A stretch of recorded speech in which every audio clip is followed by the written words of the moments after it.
আমরা এখন রয়েছি আমার স্বপ্নের রাস্তায়। এই রাস্তার নাম রোড টু হেভেন। তো এর মতন দৃশ্য আর কোনো নেই। দুদিকে সমুদ্র, মধ্যিখান দিয়ে রাস্তা গেছে গিয়ে একদম 30 কিলোমিটার ধর্দ পর্যন্ত। এইখানের রাস্তা যেন শেষই হচ্ছে না। আমরা এখন মাঝখানে এসে দাঁড়িয়ে আছি, তবুও মনে হচ্ছে না যে আমরা আমাদের গন্তব্যে এসে পৌঁছেছি।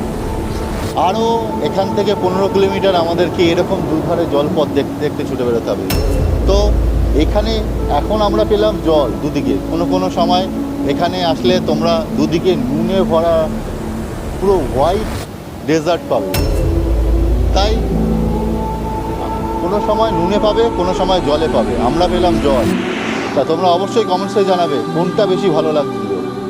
ভারতের বুকে লোকানো এই স্বর্গের রাস্তা, যাকে লোকে বলে রোড টু হেভেন। জীবনের সেরা ট্রাভেলের এক্সপিরিয়েন্স নিতে হলে একবার এখানে আসতেই হবে। কেমন লাগলো এই দৃশ্য কমেন্টে জানান, আর এমন আরও ভিডিওর জন্য সাবস্ক্রাইব করে রাখুন।